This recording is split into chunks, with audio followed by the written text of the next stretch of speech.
आप सभी का इंड्यूस क्लासेस में। हम पढ़ रहे थे वैदिक गणित।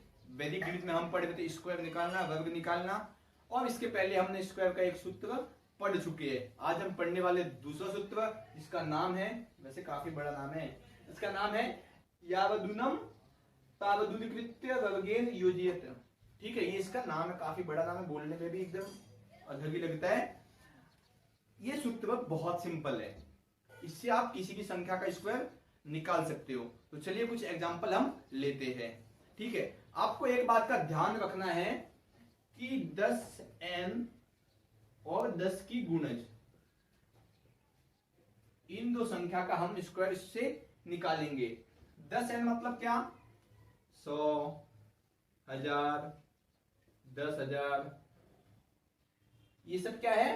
10n है। ठीक है, 10 की गुणज मतलब क्या? 10, 20, 30, 40, 50, 110, 210, ये सब क्या है? ये 10 की गुण संख्या है। ठीक है, हम इसके माध्यम से ही स्क्वायर आज का निकालेंगे। तो चलिए अभी कुछ एग्जांपल लेके देख लेते हैं। हम सबसे पहला एग्जांपल लेते हैं। देखिए छोटा सा एग्जांपल लेते हैं। पहला, यदि हमको 14 का स्क्वायर निकालना है तो 14 के आसपास की संख्या कौन सी है? 10 है। 10 आधा हो गया 14 का, तो क्या करेंगे? 14 लिखा। 14 के आसपास की संख्या कौन सी है? 10 है। ठीक है, 10n तो 10 है, तो 10 लिख लिया। 14 माइनस 10 कितना हो गया? +4 हो गया। ठीक है, इतना हो गया। अभी बहुत सिंपल, ये 14 है, इस 14 को मैं यहाँ पे लिख लेता हूँ। ये क्या? +4, इसमें +4 लिख लिया, एक स्लैश के। ये क्या? +4 का मैं स्क्वायर निकाल लेता हूँ। 14 + 4 कितना हो गया? 18 हो गया। 4 का स्क्वायर कितना हो गया? 16 हो गया। ठीक है, इतना हो गया। थोड़ा आगे ट्विस्ट है। देखिए यहाँ पे जो 10 है, ये 10 जो आधार हमने लिया 10 को, इस आधार में कितने डिजिट है? 2 डिजिट है। 1, 2, कितने डिजिट है? 2 डिजिट है। तो आधार में 2 डिजिट है, तो यहाँ पे हमको 2 से कम, मतलब 2 - 1, मतलब जितना होता है उससे 1 कम। तो 2 से कम कितना होगा? 1। तो यहाँ पे हमको 1 ही डिजिट चाहिए, लेकिन यहाँ तो कितना डिजिट है? 2 डिजिट है। तो हम क्या करेंगे? 1 डिजिट यहाँ पे कैरी कर लेंगे। तो 1 को हम इसको 8 को दे देंगे, तो 1 + 8 कितना हो गया? 9 हो गया। तो 1, 8, 9 हो गया। 1, ये 1 का 1 लिखा, इन दोनों को मिला के 9 हो गया। ये कितना है? 6, 196। तो 14 का स्क्वायर कितना होता है? 196 होता है। ठीक है, कंफर्टेबल, समझ में आया? आगे और एग्जांपल लेते हैं। मान लीजिए हमको 104 का स्क्वायर निकालना है, तो सीधी सी बात है, 104 के आसपास की संख्या है 100। यहाँ पे उत्तर आएगा +4। 104 - 100 कितना हो गया? +6 हो गया। इसके बाद 104, ये 104 का 104 लिखा। इसके बाद ये क्या है? +4 है। +4 हमने लिख लिया, स्लैश किया, +4 का स्क्वायर। 104 + 4 कितना हो गया? 108। +4 कितना हो गया? +4 का कितना होता है? 16 होता है। ठीक है, मैंने आपको बहुत बार अपने वीडियो में बताया है कि आपको 1 से लेकर 9 तक पहाड़े, और 1 से लेकर 9 तक वर्ग, वर्गमूल, घन, घनमूल, ये सब याद होना चाहिए। तभी आप मैथ्स के एक्सपर्ट बन सकते हो, बहुत ही फास्ट आप मैथ्स कर सकते हो। ठीक है, इतना हो गया। अभी यहाँ पे ध्यान देने की बात ये है कि जो 100 हमने आधार लिया है, इस आधार में कितने डिजिट है? 3 डिजिट है। ठीक है, यहाँ पे 3 है, 3 से 1 कम कितना हो गया? 2। तो यहाँ पे कितने डिजिट होने चाहिए? 2। तो यहाँ पे पहले से 2 डिजिट है, तो यहाँ पे कितना हो जाएगा? 10816। 104 का उत्तर क्या होता है? मतलब 104 का स्क्वायर क्या होगा? 108, 16, 10,816 इसका स्क्वायर हो जाएगा। आगे और कुछ एग्जांपल ले लेते हैं। मान लीजिए जैसे कि हमको अगर 996 का स्क्वायर निकालना है, तो कैसे निकालेंगे? सबसे पहले आप सोचिए, जो 996 है, इसका आधार क्या हो सकता है? ये किसके पास है? 996 मतलब ऐसी कौन सी संख्या जिसके पास ये हो? तो हमको 996 सोचते ही याद आता है 1000। 996 के इसका आधार क्या हो सकता है? 1000 हो सकता है ना? जी हाँ, 1000 हो सकता है। तो 996 - 1000, इसको माइनस करेंगे कितना आएगा? -4 आएगा। माइनस करेंगे कितना आएगा? इसका -4 आएगा। आप करके देख लीजिए, ठीक है ना? इसके बाद 996 का 996 लिख दिया, -4 का -4 लिख लिया, एक स्लैश किया, -4 का स्क्वायर किया, इतना किया। अभी क्या करना है? इसको घटा दीजिए, 992 माइनस 4 का कितना हो जाएगा, 16 हो जाएगा। अब देखिए यहाँ पे 1000 में कितने डिजिट है, 4 डिजिट है, तो 4 डिजिट से एक कम, 4 से एक कम कितना हो गया, 3। तो यहाँ पे 3 होना चाहिए, बट यहाँ पे क्या है, 2 ही है। ठीक है, तो यहाँ पे एक शून्य में लगा लेता हूँ, शून्य लगाने से 16 की जो वैल्यू है वो कम नहीं होगी और ना ही बढ़ेगी, मतलब न घटेगी न बढ़ेगी शून्य लगाने से। ठीक है, तो इसका आंसर क्या हो गया, 992016। 900 चिन्हों का आंसर क्या हो गया, 992016 हो गया। आगे कुछ और एग्जांपल लिख लेते हैं। जी हाँ, हम बिल्कुल लेंगे एग्जांपल आगे भी हम थोड़ा बड़ा वाला एग्जांपल लेते हैं। जैसे कि हमको 1106 इसका निकालना है, तो कैसे निकालेंगे जी, इसी मेथड से निकालेंगे। और कैसे निकालेंगे, ठीक है, अब देखिए 1106 इसके आसपास की संख्या कौन सी होगी, सीधी सी बात 10,000 होगी। तो मैं 10,000 यहाँ पे लिख लेता हूं, लिख लिया। इसको माइनस करने कितना होगा, 6 होगा, कितना होगा, +6 होगा। अभी क्या करना है, इसको हम लिख लेंगे जो का त्यो, ये +6 है, +6 यहाँ पे लिख लिया, +6 का स्क्वायर। तो ये इसका तो हम जोड़ देंगे, कितना हो जाएगा, जोड़ दिया इसको भी। अभी 6 का स्क्वायर कितना होता है, 36 होगा। ठीक है, अभी देखिए 10,000 में कितने डिजिट है, 5 डिजिट है। कितने डिजिट है, 5 डिजिट। तो यहाँ पे 5 से एक कम क्या होता है, 4 आता है। तो यहाँ पे हमको 4 डिजिट चाहिए, तो मैं क्या करूंगा, 2 जीरो यहाँ पे लगा लूंगा। तो इसका आंसर क्या हो जाएगा, ये देखिए, इकाई, दहाई, सैकड़ा, हजार, 10,000, लाख, 10 लाख, करोड़, 10 करोड़। ठीक है, 10 करोड़, 10 करोड़ 1,20,036 इसका उत्तर हो गया।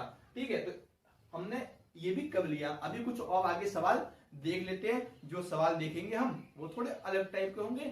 ठीक है, अभी हम कुछ और एग्जांपल लेते जो इससे डिफरेंट होंगे। अभी तक हमने जो एग्जांपल लिए थे वो 10 के n थे, मतलब 10 n थे, जैसे कि 100, 200, 1000, 10,000 इसके आसपास के एग्जांपल थे। अभी जो हम एग्जांपल लेंगे वो 10, 20, 30, 100, 200, 300 इसके आसपास के एग्जांपल होंगे। ठीक है ना, जैसे कि हम 42 का एग्जांपल लेते हैं, 42।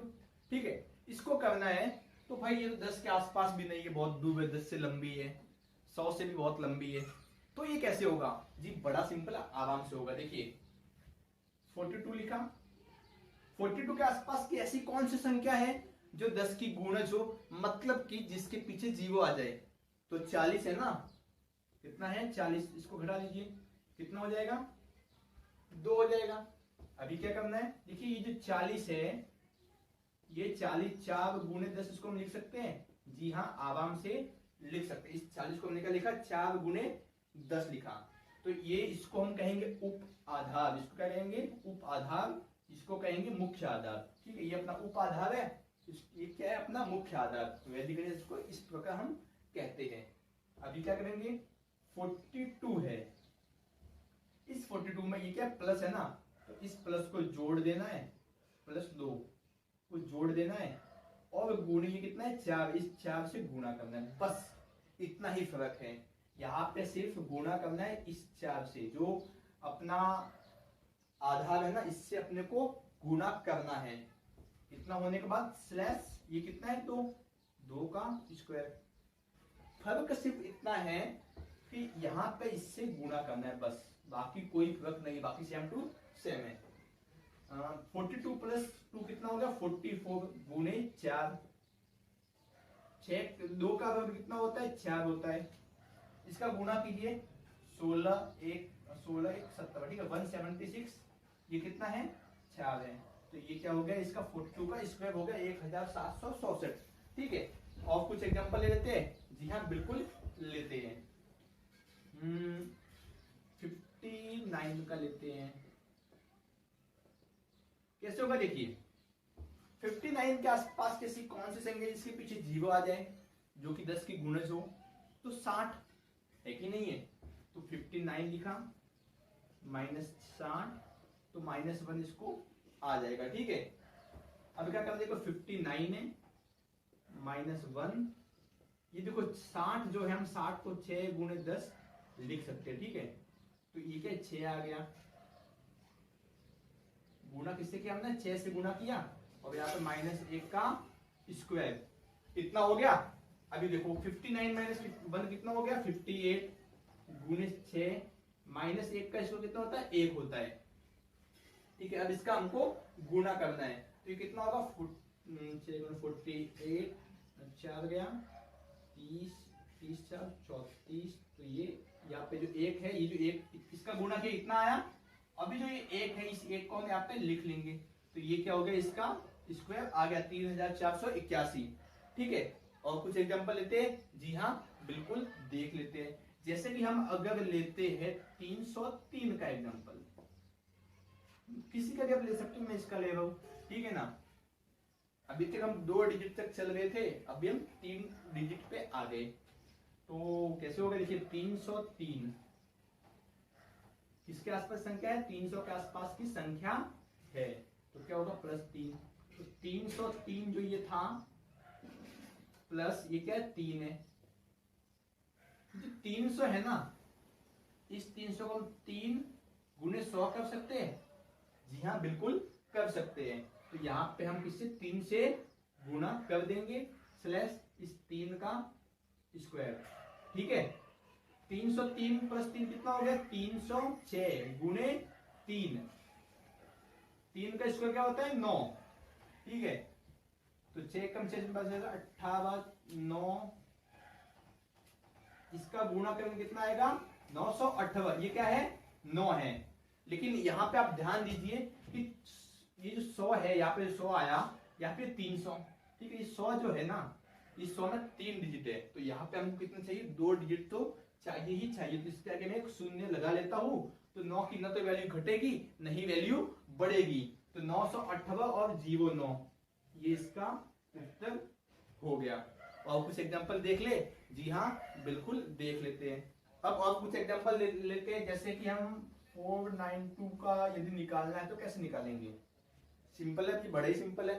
देखो 492 सुनते ही हमारे दिमाग में पहली ऐसी कौन सी संख्या आती है जिसके पीछे 0 हो, तो सीधी सी बात है 500 आती है, तो 492 - 500, तो माइनस कितना आएगा -8 हो जाएगा। ठीक है, 492 है, 492 लिख दिया, ये क्या -8 है, तो -8 किया गुणे 500 है, इस 500 को हम 5 गुणे 100 लिख सकते हैं ना, लिख लिया, यहाँ पे गुणे 5, इस -8 का क्या कर देते हैं स्क्वायर कर देते हैं, इसको हम घटा देते हैं, तो कितना होगा 484, इसको हम घटाए कितना होगा 484 गुणे 5, 8 का स्क्वायर कितना होगा 164 होगा।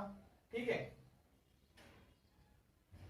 अभी देखो इसको हम मल्टीप्लिकेशन करते हैं, तो 20 का 2 हो गया, 40 40 2 42, 2 का फिर 4 आएगा, 20 24 हो जाएगा। ठीक है, तो ये क्या हो गया इसका मल्टीप्लिकेशन हो गया। यहाँ पे देखिए जो है ये 2 डिजिट का है। ठीक है ना, यहाँ पे 100 कितने डिजिट का 3 डिजिट का, तो 3 डिजिट है तो एक कम कर देते कितना हो जाएगा 2, तो 3 - 1 कितना 2 है, तो यहाँ पे 2 तो पहले से ही है, तो 0 का तो हम यहाँ पे भी लिख लेंगे, तो ये इसका आंसर हो जाएगा। ठीक है, और कुछ एग्जांपल देख ले। जी हाँ बिल्कुल देख लेते हैं, इससे थोड़ा बड़ा ही सवाल लेंगे, तो देखते हैं।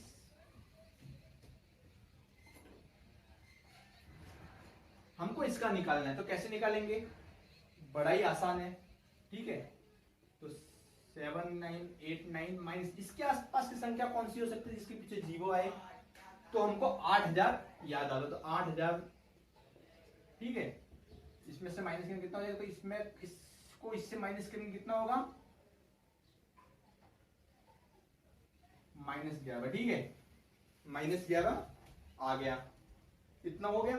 आगे क्या करना देखिए 7989, ये 8000, इसको हम 8 गुणे 1000 लिख सकते हैं। जी हाँ बिल्कुल लिख सकते हैं, -11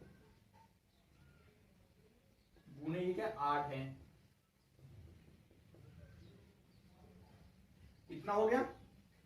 अभी आगे भी सेम प्रोसेस ही है, तो इसको करना है तो 7978 माइनस किया, अब गुणे 8 करना है। -11 का स्क्वायर कितना होगा? 121 होता है, ठीक है। अब इसको मल्टीप्लिकेशन करते हैं तो 64 का 6,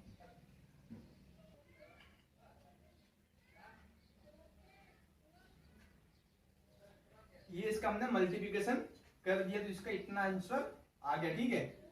ये इसका उत्तर आया। और 121 तो यहाँ पे पहले से ही है। देखिए 121 कितने डिजिट का है? 3 डिजिट का। यहाँ पे कितने डिजिट है? 4 डिजिट है। 4 माइनस 1 कितना? 3 डिजिट। तो यहाँ पे 3 डिजिट का तो पहले से ये तो 3 डिजिट यहाँ पे लिख ही लेंगे। तो ये इसका उत्तर हो गया, ठीक है।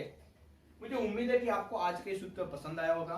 वैसे तो वैदिक गणित में स्क्वायर निकालने का एक और सूत्र है जो भी बहुत अच्छा है, लेकिन बहुत डिफिकल्ट भी बहुत बड़ा, उसको समझने में बहुत टाइम जाएगा, ठीक है। फिर भी यदि आप फरमाइश करेंगे, मुझे कमेंट में लिख के भेजेंगे तो मैं आपको वो भी बता दूंगा। आपको कोई भी डाउट हो तो आप मुझे कमेंट में अवश्य बताइए ताकि मैं आपके डाउट को सॉल्व कर सकूं। आज के लिए बस इतना ही। धन्यवाद।